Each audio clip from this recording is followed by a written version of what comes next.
చదివినటువంటి లేఖన భాగము ఎహెచ్కేలు గ్రంథము 34వ అధ్యాయము 25వ వచన భాగాన్ని మనం ధ్యానించబోతున్నాం. ఆలకించండి. మరియు అవి అరణ్యములో నిర్భయముగా నివసించినట్లును అడవిలో నిర్భయముగా పండుకున్నట్లును నేను వారితో సమాధానార్థ నిబంధన చేయను. దుష్ట మృగములు దేశంలో లేకుండా చేయదును. దేవుని యొక్క ఉద్దేశం, దేవుని యొక్క చిత్తం అడవిలో ఏం చేయాలని ఇష్టపడుతున్నాడు? నిర్భయముగా నివసింప చేయాలని ఇష్టపడుతున్నాడు దేవుడు. అడవి అంటేనే ఏదో చెట్లు చామలు ఉండేది అనుకోకండి. అడవి అంటే పట్టణం అని కూడా పరిశుద్ధ గ్రంథానుసారంగా మనము గుర్తించాలి. పట్టణం కావచ్చు, గ్రామం కావచ్చు, దేశం కావచ్చు. కాబట్టి ఆ పరిసర ప్రాంతంలో మానవుడు నివసించడంలో నిర్భయంగా ఉండాలని దేవుడు ఇష్టపడ్డాడు. ఎందుకు దేవుడు నిర్భయంగా ఉండాలని ఇష్టపడ్డాడు అంటే, మనిషి ఏమైపోయినాడు అంటే, మనిషి ఈ లోకానికి బానిసైపోయాడు. లోకం అంటే భయపడిపోతున్నాడు. లోకం అంటే ఏం లేదు,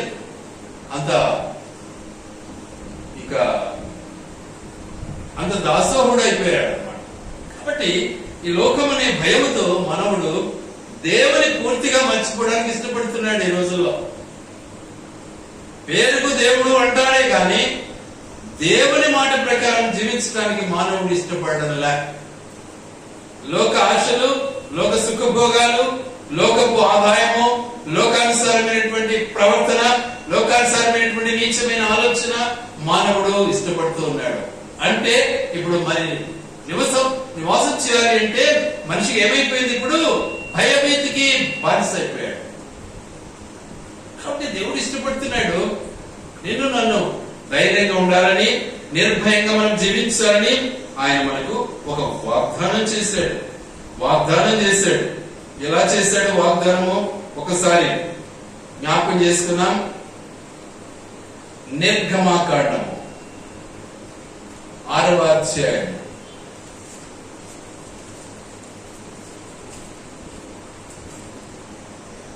నిర్గమాకాండము 6వ అధ్యాయము 4వ వచనం మొదలు చదువుకున్నాం.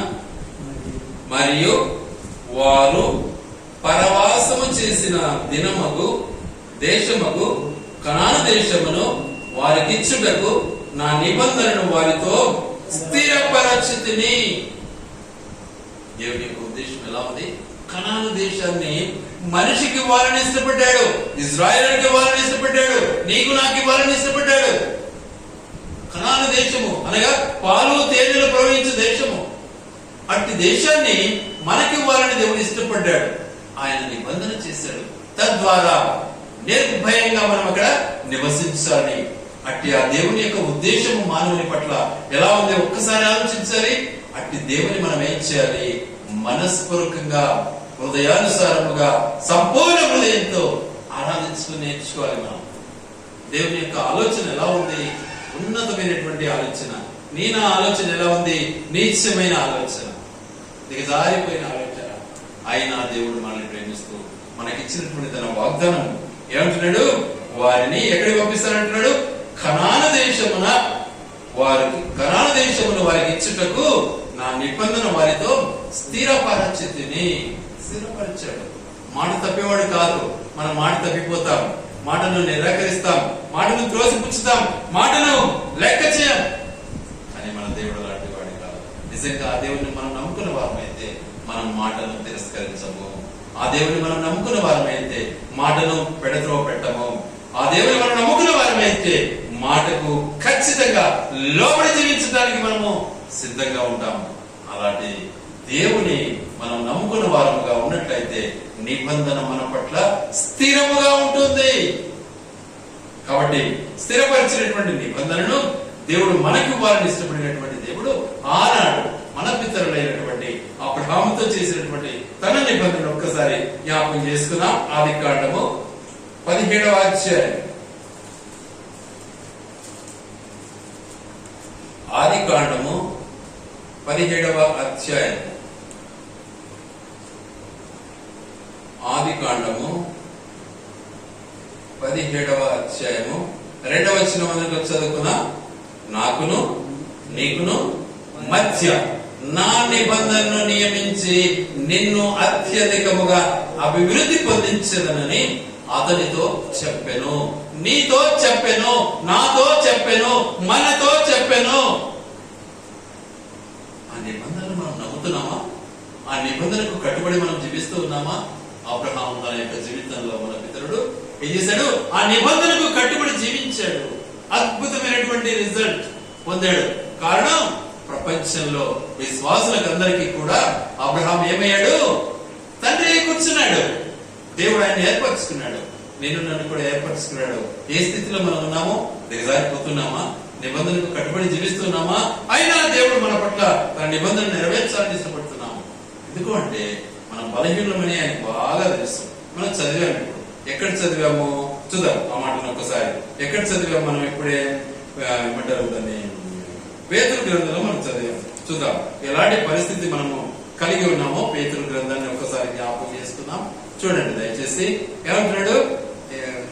ఎలాంటి పరిస్థితిలో మనం ఉన్నామని వాగ్దానం చేశాడు దేవుడు. చూద్దాం ఆ మాటను. పేతురు ఏమంటున్నాడు? మొదటి వచనం, ప్రభు దయాళుడని మీరు రుచి చూచి ఉన్న ఎడలా. ఏమై ఉండాలి మనము? ప్రభువు దయాళుడై ఉన్నాడని మీరు రుచి చూచిన ఎడలా. నిజంగా మనం రుచించామా? అన్నం తింటానే కారం ఎక్కువ ఉంది, ఉప్పు తక్కువ ఉంది, ఉప్పు ఎక్కువ ఉంది, ఇవన్నీ మనము రకరకాలుగా విమర్శలు చేస్తుంటాం. నేను నువ్వు భక్షించుకున్నావా? నమ్మేవా? అసలు నీ దేవుని నమ్మేవా? నేను ఉప్పు సారం ఉందా లేదా ఒకసారి ఆలోచించావా? విశ్వాసం నీకుందా? నమ్మకం నీకుందా? నమ్మి జీవిస్తున్నావా? ఆయన దయాళుడని గుర్తించావా? ఆయన దయామయుడని గుర్తించావా? ఆయన నీ కొరకు నిబంధన చేశాడని నువ్వు గుర్తించావా? నీ కొరకు నిబంధనానుసారంగా ఈ లోకానికి దిగి వచ్చాడని నువ్వు గుర్తించావా? నీ కొరకు నువ్వు చేసిన ప్రతి నీచ కార్యముల కొరకు నిజంగా ఆయన లోకంలో దిగి వచ్చి తన్ను తానుగా దరిద్రుడిగా ఎంచబడి నీ కొరకు ప్రారంభించాడు అనే సత్యాన్ని నువ్వు గుర్తించావా? నమ్మేవా? ఆలోచించు ఒకసారి. అలా నీ జీవితంలో లేకపోతే నీ దరిద్రత నేను ఏం చేస్తుంది? నరకానికి పంపిస్తుంది. కాబట్టి ఆయన దయాళుడని రుచి చూచినటువంటి వారమైతే మనం నిజంగా ఎలా ఉంటాము? నమ్మినటువంటి వారంగా ఉంటాం. మాట తప్పని వారంగా ఉంటాం. ఈరోజు మనం ఎన్ని మాటలు తోసిపుచ్చుతూ ఉంటాం. ఆలోచించుకోండి ఒకసారి. లేదా మాట మీద నిలబడుకుంటారా? లేదు. మన బ్రతుకులో కారణం మనం బలహీనులం. దేవుని నమ్మినామని చెప్పుకోవడమే కానీ నమ్మకత్వం మనకు లేదు. అది కావాలి మనకు. నమ్మినాము అని నువ్వు ఎప్పుడైతే చెప్పుతావో నీ జీవితం ఎలా ఉండాలి? నమ్మకంగా ఉండాలి. మాటను త్రోసిపుచ్చువారంగా ఉండకూడదు. దేవుడు ఎక్కడైనా తీసేసాడా? దేవుడు ఏమైనా మాటను తీసి పారేశాడా? సరే ఆలోచించండి. నిజంగా ఆ దేవుడు నమ్మావా? లేకపోతే ఏ సంబంధమైనటువంటి దేవతను నమ్మావా? ఒకసారి ఆలోచించుకో. మాటకు కట్టుబడి జీవించడం దేవునికి ఉద్దేశం. అలాంటి దేవుని మనం నమ్మినాము అంటే మనం ఎలా ఉండాలి? ఒకనాడు ఈ యొక్క చిహ్నము వెలుతురై వెలిగింది ఒకరోజు.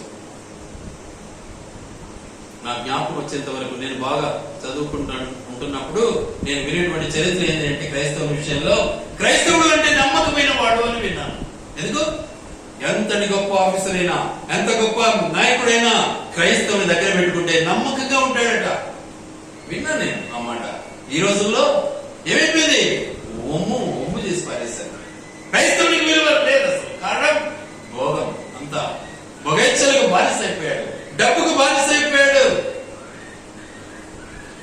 నీచమైన క్రియలకు బానిస అయిపోయాడు. ఆనాడు విశ్వాసులు ఎలా ఉన్నారు? ప్రాణం పోయినా సరే మాట తప్పేవారు కాదు. అలాంటి క్రైస్తవుని నిజంగా ఒక నాయకుడిగా తన ప్రజల కూర్చోబెట్టుకునేవాడు. ఒక పిఏ, ఒక పర్సనల్ అసిస్టెంట్ కావాలి అంటే ఎవడు కావాలి? క్రైస్తవుడు కావాలని కోరేవాడు. ఈ రోజుల్లో ఎలా ఉంది? క్రైస్తవుడు అంటే ఫ్లోటింగ్. వారికి ఏం తేడా లేదు అసలు. అలాంటి బ్రతుకైపోయింది మన బ్రతుకు. ఒకసారి ఆలోచించండి. కాబట్టి మన బ్రతుకును ఒకసారి మనం పరిశీలించుకోవాలి. ఎందుకంటే మనలో ఉన్నటువంటి చెడు క్రియలు మనం ఏం చేయాలి? చూద్దాం ఆ మాటను ఒక్కసారి జ్ఞాపకం చేసుకుందాం. కొరింథీయులకు రాసినటువంటి మొదటి పత్రిక, కొరింథీ మొదటి పత్రిక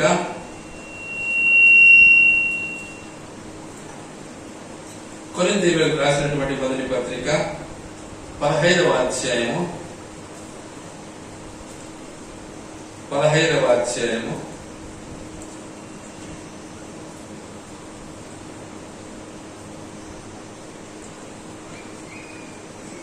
వచనం చదువుకుందాం.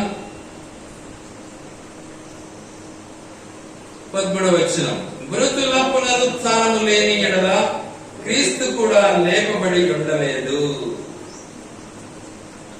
మృతుల పునరుత్థానము లేని ఎడల క్రీస్తు కూడా లేపబడి ఉండలేదు. చెప్తారా? మృతుల పునరుత్థానం ఉందా లేదా? ఉంది. దేవుడు మృత్యువును జయించి మృత్యుంజయుడయ్యాడు. దేవుడు పునరుత్థానుడయ్యాడు. ఎందుకంటే దేవుడు లేపబడ్డాడు. దేవుడు సమాధుల నుంచి బయటకు వచ్చాడు. దేవుని యొక్క ఉద్దేశము చాలా గొప్పది. గనుక మన జీవితంలో ఈ సత్యాన్ని మనం ఎరగాలి. అదే దేవుని యొక్క ఉద్దేశం. మన పాత జీవితం ఎలాంటిది, పాత ఆలోచన ఎలాంటిది? రోమా పత్రిక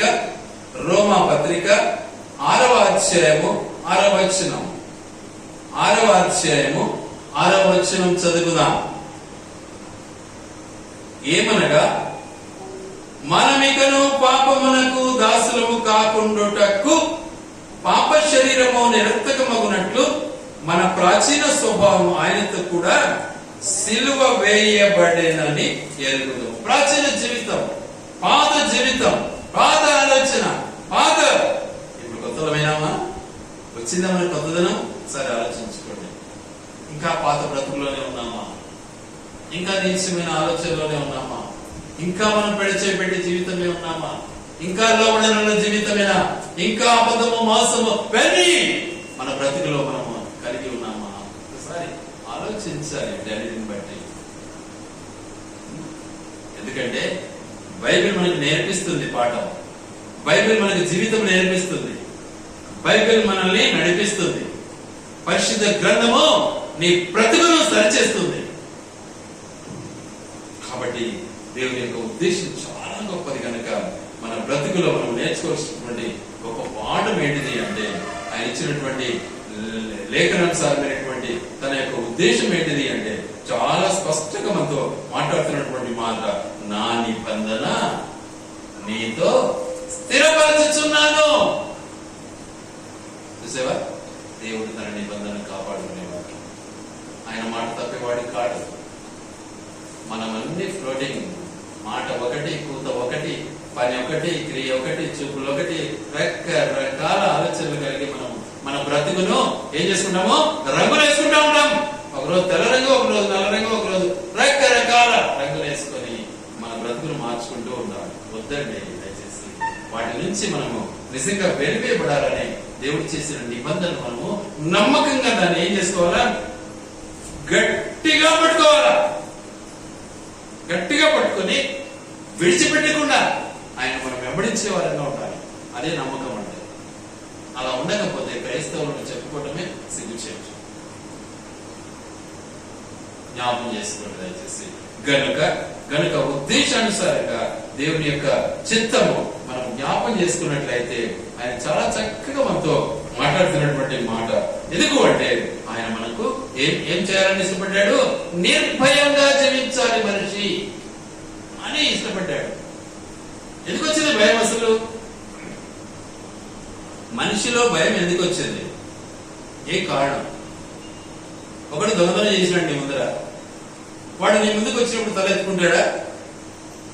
దొంగతనం చేశాడు కాబట్టి తల ఎత్తలేడు. అదేవిధంగా మనిషి ఏం చేశాడు? పాపం చేశాడు. పాపం చేశాడు కాబట్టి ధైర్యం కోల్పోయాడు. మానవుడు అబద్ధం ఆడుతున్నాడు కాబట్టి ధైర్యాన్ని కోల్పోయాడు. పాపం చేశాడు. దేవుడు చెప్పిన మాట వినలేదు కాబట్టి ఏం చేశాడు? భయం స్టార్ట్ అయిపోయింది. అప్పుడే భయం స్టార్ట్ అయింది. అంతవరకు భయం భయం అసలు భయం అనేది తెలియకుండా బ్రతికాడు మనిషి. ఎప్పుడైతే పాపం చేశాడో భయం వచ్చేస్తుంది. కానీ నటన చేస్తారు భయం లేనట్లుగా. నటనతో కుదరదు. ఆడ నటన ఏం సాగదు. ఆడ ప్రక్షాళన ఉంటుంది. ఆడ శుభ్రం చేసేస్తాడు అంతా. నటనకు చోటు ఉండదు అక్కడ. కాబట్టి మన జీవితంలో కూడా మనం నటనను ఆశించకూడదు. నటనకు చోటు ఇవ్వకూడదు. నటనకు చోటిస్తే నిబంధన మన పట్ల నెరవేరదు. ఇక మనకు ధైర్యం మనకు రాదు.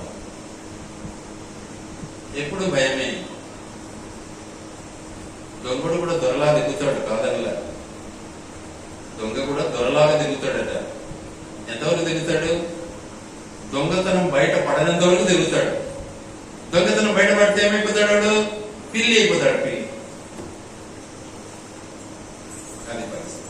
కాబట్టి మనము మన జీవితాన్ని ఒకసారి లెక్క చూసుకోవాలండి. పొరపాటు పడొద్దండి ప్లీజ్. అందుకని వాక్యం చాలా స్పష్టంగా మనతో మాట్లాడింది ఏమంటే, మనకు ఏం చేయాలని? నిర్భయముగా నివసించాలి మనిషి అని దేవుడు ఇష్టపడ్డాడు. నిర్భయంగా ఉన్నామా? ఒకసారి ఆలోచించండి. నిర్భయంగా లేమా? గంట గంటకు మనము మన యాటిట్యూడ్స్ మారుతూ ఉంటాయి. ఏం ప్రయోజనం? దానివల్ల మనకు నిర్భయం ఎలా వస్తుంది? మనలో ఉండే ఉపాయాలు దేవుని కూడా లేవనుకుంటా. అవునా కాదా? దేవుడు ఒక మాట ఇస్తే అది నెరవేరాలి, అంతే కథ. మనం అంటే కాదు, అది ఇట్లా కాదు, ఇది ఇట్లా కాదు, అదట్లా, ఇది ఇట్లా, ఇటు చేసి అట్లా, ఇటు చేసి ఇట్లా, బా ఎన్ని ఉపాయాలు, గుల్లిపాయలు గుడిసెగసేటన్నట్టుగా బ్రతుకు మార్చుకుంటూ ఉంటాం మనం. దానివల్ల ఏం లాభం? మనకు ఏం లాభం చెప్పండి? దానివల్ల ఏం లాభం లేదండి. కనుక దేవుడు మనకిచ్చిన నిబంధనను మనము ఏం చేసుకోవాలా? హృదయంలో హత్తుకొని గట్టిగా పట్టుకోవాలి. దాన్ని దొరికిన దానిని ఏం చేయమంటాడు? ప్రకటనలో ఎక్కడ ఉంది ఆ మాట. నీకు దొరికిన దానిని గట్టిగా పట్టుకో అంటాడు. ఇక్కడ అన్నది ఉందే, అన్న చూసినారా?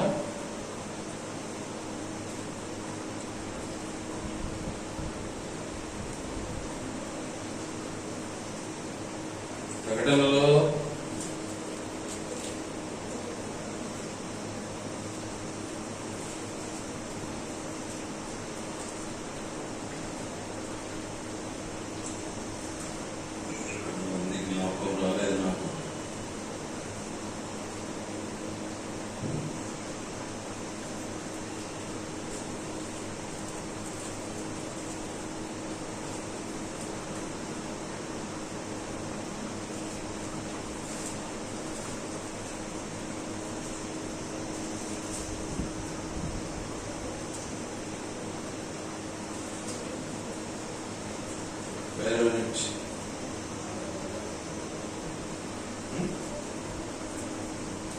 కాబట్టి మనకు దొరికిన దాన్ని మనం ఏం చేయాలా? గట్టిగా పట్టుకోవాలి. ఏంటి దొరికింది నీకు? ఏం దొరికింది? దారిలో ఎవడన్నా పోగొట్టుకోండి ఏమైనా డబ్బు దొరికిందే? లేకపోతే ఏమైనా బంగారు దొరికిందే? లేకపోతే రింగో ఏమైనా దొరికిందే? ఏం దొరికింది? దేవుడు నీ కొరకు సిద్ధపరిచిన రక్షణ నీకు దొరికింది. దాన్ని గట్టిగా పట్టుకో. ఫ్లోటింగ్ చేస్తా ఉంటే రక్షణ ఆడుంటుంది నీకు. ఆలోచించుకో ఒకసారి. కాబట్టి నీ బ్రతుకుని ఒక్కసారి నువ్వు పరిశీలించుకోవాలి. అలా నువ్వు పరిశీలించుకోలేకపోతే ఏం ప్రయోజనం ఉండదు. కనుక వాటి నుంచి నువ్వు ఏం కావాలి? మార్పు చెందాలి. దేవుని యొక్క ఉద్దేశం అదే. ఎందుకంటే మనలో ఎక్కువగా ఏముంటుంది? చీకటి జీవితం. అదే మనం ఇప్పుడు చదివాం. పేతురు గ్రంథంలో ఒక మాట అంటాడు.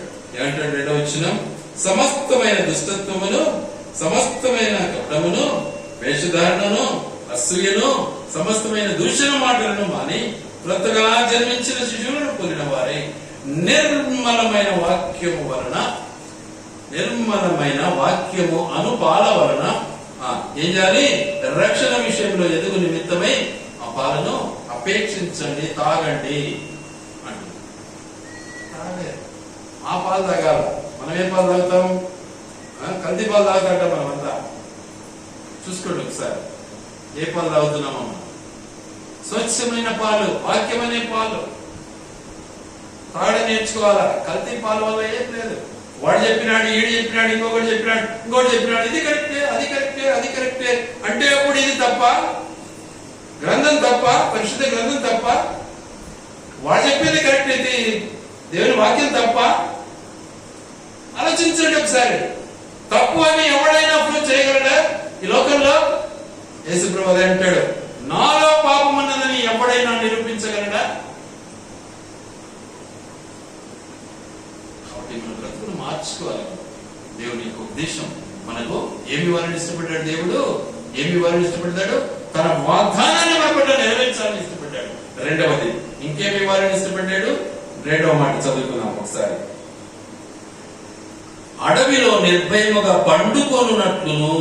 చూసారా ఎలా ఉండాలి మనము? మన బ్రతుకు నిర్భయంగా అడవిలో పండుకునే యోగ్యత మనకు దేవుడు ఇవ్వాలని, ప్రశాంతంగా రెస్ట్ పొజిషన్ మనకి ఇవ్వడానికి దేవుడు ఇష్టపడుతున్నాడు. నిర్భయంగా మనం ఉండాలి. నిర్భయమైనటువంటి జీవితం అంటే మనకి ఏం కావాలి? ఎల్లప్పుడూ కూడా సెక్యూరిటీ ఉంటుంది, కాపుదల ఉంటుంది. అప్పుడే మనకు నిర్భయం. మీరు చూసారా, ఒక నాయకుడు బయలుదేరుతున్నాడంటే చుట్టూ ఏముంటారు? పోలీసులు ఫుల్ కాపులా ఉంటారు. ఎందుకు? వీళ్ళంతా ఉండేదానా మధ్యలో ఉండే నాయకుడు నిర్భయంగా ఉంటాడు. కొట్టేవాడు ఎన్నైనా కొడతాడు కదా. కానీ కాస్త ధైర్యం అనేది లభిస్తుంది. ఎందుకు? చుట్టూ నీకు కాపలా ఉంటుంది అనమాట. కానీ దేవుని యొక్క సర్వాంగ కవచాన్ని మనం ధరించుకుంటే, ఏంటది సర్వాంగ కవచం అంటే? నిసార్లు చెప్పిండ ఏం అనే దాంతో ఏదో చెప్తాడంటే ఏంటది సర్వాంగ కవచం అంటే? పరిశుద్ధత. ఏమిటిది? పరిశుద్ధత. నోరు జారడం కాదు, నాలుగు తిప్పడం కాదు, పరిశుద్ధత టాప్ టు బాటం. తల మీద పోయబడిన ఏంది? పరిశుద్ధత. దిగజారిన అంగీల అంచు వరకు దిగజారిన పరిమళ తైలం, సువాసన, పరిశుద్ధత. ఆ కవచాన్ని మనం ధరించుకుంటే సైతానుడి దగ్గరికి రాడస్తాం. చూసారా అలా ఎప్పుడైనా మనం పరీక్షించినామా? సైతాను మన దగ్గర రాకుండా పారిపోవడం చూసారా మీరు ఎప్పుడైనా? మీరు చూడలేదా? నేను చూసానండి. ఒకరోజు ఒక అక్కయ్య బస్సు ఎక్కడానికి నిలబడుతూ ఉంది ఒక స్థలంలో. నేను కూడా ఆ స్థలంలోనే బస్సు ఎక్కాలని బస్ స్టాప్ దగ్గరికి వచ్చిన. ఆ అక్కయ్య నాకేమో వందనాలు చెప్పింది, నేను వందనాలు చెప్పిన. నేను దగ్గరికి పోతాంటే వెనక్కి పోతా, మరి ఎక్కడికి పోతాంది అనుకున్నా. ఎందుకని మంచిది ఏం లేప అని గమ్మనున్నా. అట్లా నిలబడింది. మరి బస్సు వస్తుంది. బస్సుకు రెండు పక్కల డోర్లు ఉన్నాయి. నేను బస్సు నిలబెట్టి ఆమె ఎక్కుతుందే ముందు ఆమె చూస్తే ఆమె వెనక డోర్ దగ్గరికి పోయి ఎక్కుతుంది. నేను ముందు దగ్గర ఎక్కినా. ఇక బస్సు ఎక్కిన నుంచి నన్నే చూస్తుంది, ఏడ వస్తాడా నా దగ్గరికి అని. ఒకరి దగ్గరికి వెళ్ళి పాపం ఎగిరి కింద పడినో అదే విషయం ఆలోచించాలి ఒకసారి.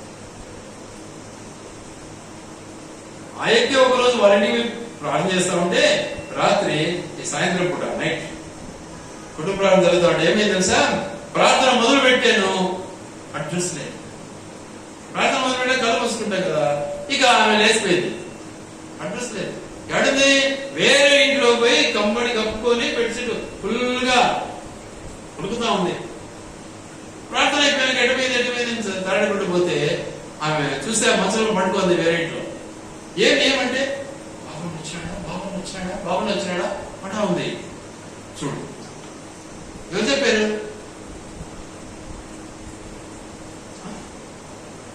రావాలి క్రియ. నీ బ్రతుకులో క్రియ లేకపోతే ప్రయోజనం లేదు. క్రైస్తవ్యమే అది. కాబట్టి అట్టి సమాధానం దేవుడు నీకు ఇవ్వాలని ఇష్టపడుతున్నాడు. అట్టి సమాధాన స్థితిని దేవుడు నీకు ఇవ్వడానికి ఇష్టపడుతున్నాడు. నువ్వు సమాధానంగా జీవించాలని దేవుడు నిజంగా నీ పట్ల ఎంతో తన యొక్క ఔన్నత్యాన్ని నీ కొరకు వెచ్చించడానికి ఇష్టపడుతున్నాడు. మనలో ఇవన్నీ కూడా వెళ్ళిపోవాలి. ఏమేమి వెళ్ళిపోవాలి చూద్దాం ఒకసారి. ఏమేమంటున్నాడు ఇక్కడ? సమస్తమైన దుష్టత్వమును, సమస్తమైన కపటమును, వేషధారణను, అసూయను, సమస్త దూషణ మాటలను మానాలి అంటున్నాడు. మానాలి. అవన్నీ మానినప్పుడే మనం క్రైస్తవులు. అవి మానకుండా ఏం లేదురా అక్కడనే ఉంటాయి ఇక్కడనే ఉంటాయి అంటే వాడు క్రైస్తవుడు కాదు. ఏమంటాడు అని ఏమని చెప్పాలి నేను అంటే వాడు మొగోడు కాదు, ఆడది కాదు. ఇది కథ. వాడు క్రైస్తవుడు కాదు, వాడు హిందువుడు కాదు. అర్థమైంది? ఇప్పుడు రెడీ కాదు. చూద్దాం ఏ బ్రతుకు బతికితే బాగుంటుంది మనకు. ఒకసారి ఆలోచించండి, ఎలా ఉంటే బాగుంటుంది. కాబట్టి మన బ్రతుకును ఒకసారి మనం పరిశీలించుకోవాలి. వాటిని బట్టి మనం ముందుకు సాగినట్లయితే మనము ధన్యులమవుతాం. వాటన్నిటిని మనం విడిచిపెట్టడం నేర్చుకోవాలి. అలా మనం విడిచిపెట్టలేకపోతే మన బ్రతుకు వేస్ట్ అయిపోతుంది. అందుకనే యేసుక్రీస్తు ప్రభు మన కొరకు వచ్చాడు, శాంతిని ఇవ్వాలని, సమాధానాన్ని ఇవ్వాలని. చూద్దాం ఆ మాటను ఒకసారి. యోహాను సువార్త 14వ అధ్యాయము 27వ వచనము అందరిగా చదివి నేర్చుకున్నాం. 14వ అధ్యాయము 27వ వచనం అందరిగా చదుదాం.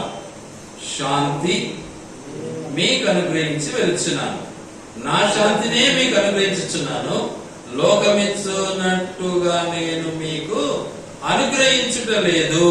మీ హృదయమును కలవరపడనీయకుడి, వెరవనీయకుడి. ఏం శాంతం? నీకెందుకులేనా, నేనున్నాను కదరా, నీకెందుకు, నేను చూసుకుంటా కదా అనేవాని కాదు మనం ఆలోచించాల్సింది. మనుషుడు వీడు, కానీ దేవుడు మనకిచ్చే శాంతిని మనం పొందడానికి సిద్ధపడాలి.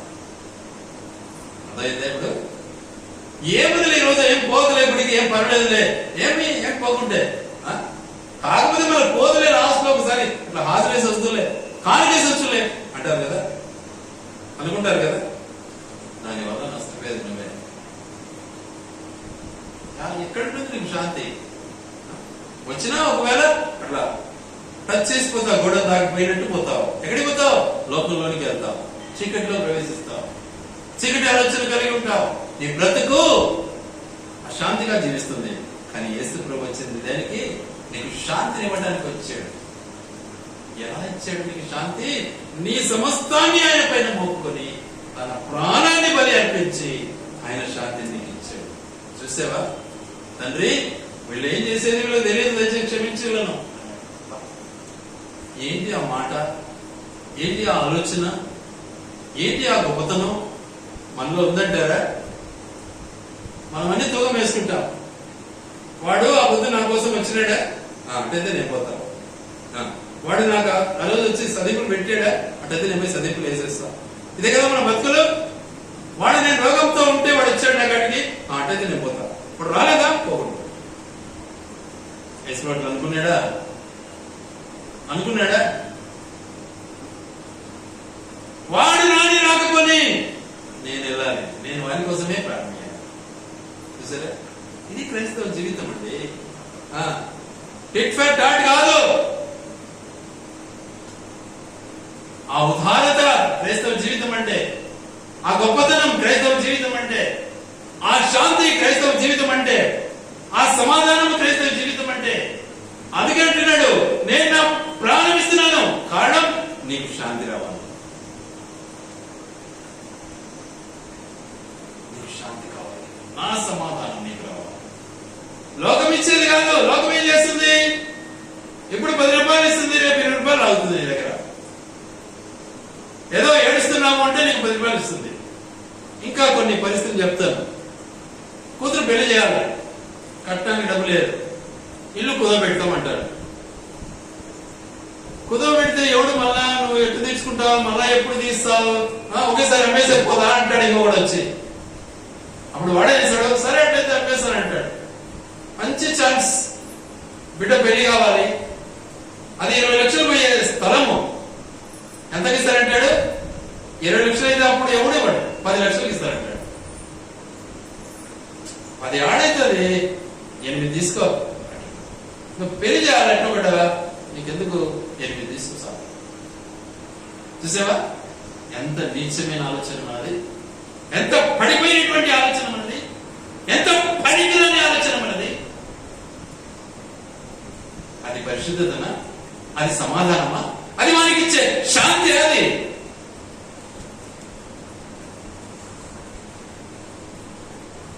మంచి ఛాన్స్ చూసుకొని కొటేషన్ నేను అవతల వాడు ఎంత కమ్ముకుంటాడు, 20కి పోవాల్సినది 8కి కొనుక్కొని వాడు 30 కమ్ముకున్నాడు. వాడు చూడు ఎంత వాడేం దాంతోనే బతుకుతాడా? దాన్ని పెట్టుకొని బతుకుతాడా? వాని నీచమైన బ్రతుకు దేవుడు ఏం చేస్తాడు? వాడిని నరకానికి పంపిస్తాడు. జాగ్రత్త పడాలి మనం. సమాధానం ఎలా ఉంటుంది, శాంతి ఎలా ఉంటుంది, ఎలా దేవుడు మనకిచ్చాడు. తన శాంతిని ఇచ్చాడు మనకు, తన ప్రాణాన్ని అర్పించి శాంతిని ఇచ్చాడు మనకు. ఇదే క్రైస్తవ్యం అంటే, ఇదే దేవుని యొక్క ప్రేమ తత్వము అంటే, ఇదే దేవుని యొక్క సమాధానము అంటే. వీటిని గ్రహించకుండా ఇష్టానుసారంగా మనం ఆలోచిస్తే ఏం ప్రయోజనం చెప్పండి. కాబట్టి మన బ్రతుకును మనము మార్చుకునే వారంగా ఉండాలి. వాటిని బట్టి మనం ముందుకు సాగే వారంగా మనం ఉండాలి. తర్వాత నెక్స్ట్ వాడు ఏమంటున్నాడు? తర్వాత ఇంకొక మాట ఏమన్నాడు ఇక్కడ, నిబంధన చేయుదును, దుష్ట మృగములు దేశములో లేకుండా చేయుదును. ఏం చేస్తానన్నాడు? దుష్ట మృగములు దేశములో లేకుండా చేయుదును అన్నాడు. ఎందుకంటే దుష్ట మృగముల వలన ఏమైపోతున్నారు? అందరూ పాడైపోతున్నారు. వాడిని చూసి భయపడతాడు కానీ దేవుని చూసి భయపడ్డు మనవాడు. అవునా కాదా? మీరే ఆలోచించండి. దేవునికి భయపడ్డాడు, వానికి భయపడతాడు. ఈరోజు బైబిల్ పట్టుకొని సంఖ్యలు వేసుకొని భుజాల మీద మోసుకుంటూ నెత్తిన పెట్టుకొని ఎక్కడికి పోతున్నారు అందరూ? చాలా మంది దుష్ట మృగం దగ్గరికి వెళ్తున్నారు, నీచమైన పనులకు.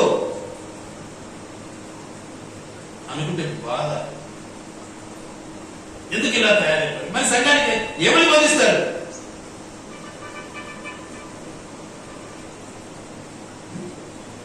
అంత పెద్ద పెద్దోళ్ళని అలా పేర్లు ప్రఖ్యాతం ఎందుకు? దేవునికి దరిద్రుడే వాసి. అందుకే ఆయన దరిద్రుడిగా వచ్చాడు లోకానికి. చూస్తామా మాటలు ఒకసారి? కొరింథీ 2వ పత్రిక 8వ అధ్యాయం 9వ వచనం.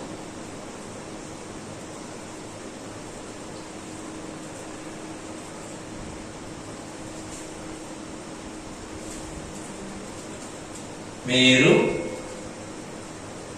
మన ప్రభు అయిన యేసు క్రీస్తు కృపను ఎరుగుదురు కదా. ఆయన ధనవంతుడై ఉండి మీరు తన దారిద్ర్యము వలన ధనవంతులు కావాలనని మీ నిమిత్తము దరిద్రుడాయను. ధనాన్ని సంపాదించుకోలేదు యేసు ప్రభు. నువ్వేం చేస్తున్నావు? ఈరోజు ధనం కావాలని అనుకుంటున్నావు. వాడు ఎంత ఇవ్వని ఎందుకు ఇస్తున్నాడు? వాడు నిన్ను కొనేస్తున్నాడు. వాడు నువ్వు అమ్మడబోతున్నావు, వానికి బానిసమైపోతున్నావు వానికి. కానీ దేవుని యొక్క ఉద్దేశం అది కాదే. ఆయనే దరిద్రుడయ్యాడు. నాకు ఈ డబ్బు లేకుండా మన లేదు, ఆయన ఈ ఆస్తి లేకుండా మనే నేను నీతిగా జీవించాలని నీ మనస్సు ఏమన్నా నిబ్బరంగా ఉందా? ఉండదే. నీ బ్రతుకులు ఒకసారి ఆలోచించు. కాబట్టి దేవుడు మన కొరకు ఏం చేశాడు? ఆయన దరిద్రుడిగా వచ్చాడు, నిన్ను ధనవంతుడు చేయడానికి వచ్చాడు. ఎలా చేశాడు? తన ప్రాణం ఇచ్చాడండి నీకోసం, వెల చెల్లించాడు. నువ్వు చేసిన ప్రతి తప్పు, ప్రతి క్రియను బట్టి నీకు వెల చెల్లించాడు ఆయన. నువ్వేం చేస్తున్నావు? ఇంకా పాపం ఎంచుకుంటున్నావు. రాని ఏం ప్రయోజనం దానివల్ల? కనుక నీ యొక్క జీవిత విధానాన్ని ఒకసారి నువ్వు సరి చేసుకోవాలి. అందుకే బైబిల్ చదవాలి. బైబిల్ ఎంత బాగా చదివితే అంత నీకు మేలు. బైబిల్ బాగా చదవకపోతే అంత నీకు దరిద్రము. గనుక ప్రభు యొక్క ఉద్దేశము, ప్రభు యొక్క చిత్తము మనం ఎల్లప్పుడూ కూడా కలవర పడకూడనట్లు మనము ఏం చేయాలి? ఆయన వెతకడం నేర్చుకోవాలి. ఆయనను ఎక్కడ కోరుకుంటున్నామని వెతికేది నేర్చుకోవాలి. పొద్దున లేస్తానే నిజంగా జ్ఞాపకం చేసుకున్నావా? తెలుసుకో. ఒక పని ప్రారంభిస్తున్నావు, ఆయన జ్ఞాపకం చేసుకున్నావా? ఒక పనిని ముగించావు, ఆయన జ్ఞాపకం చేసుకున్నావా? ఒక ప్రయాణం చేసి వచ్చావు, ఆయన జ్ఞాపకం చేసుకున్నావా? ఏ విషయంలో ఆయన నువ్వు జ్ఞాపకం చేసుకుంటున్నావు? సరే ఆలోచించు. అలా నువ్వు చేయనప్పుడు, అలా నువ్వు వెతకనప్పుడు ఆ శాంతి నీకు రాదు. నువ్వు గంట కొట్టుకోపో. ఏం చేయాలా? నేను ఎంత చేసినా, ఎంత మందికి చేసినా, ఏం చేసినా, వానికి ఇచ్చినా, ఈయనకి ఇచ్చినా, వాణి చూసినా, వీడిని చూసినా, ఏది చూసినాము. నిన్ను చూసినా ఎప్పుడైనా చూడడానికి ఇష్టపడ్డావా? నీకోసం ప్రాణం ఇచ్చాడే, మరి ఆయన మాట ప్రకారం జీవించడానికి ఇష్టపడ్డావా? సరే ఆలోచించు. కాబట్టి నీకు సమాధానం ఇవ్వాలని వచ్చాడు, నిబంధనలు స్థిరపరచాలని వచ్చాడు, శాంతిని ఇవ్వాలని వచ్చాడు. మరి యొక్క చీకటి జీవితం నుంచి వాటన్నిటి నుంచి విడుదల చేయడానికి తను తాను దరిద్రుడిగా లోకానికి వచ్చాడు. వాటిని గుర్తించి ఆయన ఆరాధించి అట్టి ఆ దేవుడు మళ్ళీ మళ్ళీ మనం దొరికేవాడు కాదు. దొరికినప్పుడే మనం పోతారు. సమయం ఉండగానే ఏం చేయాలి? మనము మన ఇల్లు చక్క పెట్టుకోవాలి. బ్రతికిండగానే మనం ప్రభువును గుర్తించాలి. సచ్చినాక నువ్వేం తెలుసుకుంటావు? దీపం ఉండగానే ఇల్లు చక్క పెట్టుకో అంటున్నాడు. దీపం అంటే ఆత్మ ఉండగానే, ఇల్లు అంటే నీ శరీరము. కాబట్టి మనం సరిదిద్దుకుందాం. దేవుడు మనకిచ్చినటువంటి గొప్ప ఆధిక్యత, నిబంధనలు ఇచ్చాడు, శాంతం ఇచ్చాడు, సమాధానం ఇచ్చాడు, ధైర్యాన్ని ఇచ్చాడు, హాని కలగకుండా మనల్ని చేస్తూ ఉన్నాడు. అట్టి ఆ గొప్ప దేవుని యొక్క ఆ ఉద్దేశం మన పట్ల నెరవేరుస్తూ ఆయన రాకడకు మనం సిద్ధపరుస్తున్నాడు మన దేవుడు. ఆయన మనం స్తుతిద్దాం, దేవుని మనం ఆరాధించుకుందాం. దేవుని మాటలు ఆయన వినికిడిలో ఆయన దీవించి ఆశీర్వదించును గాక. ఆరాధన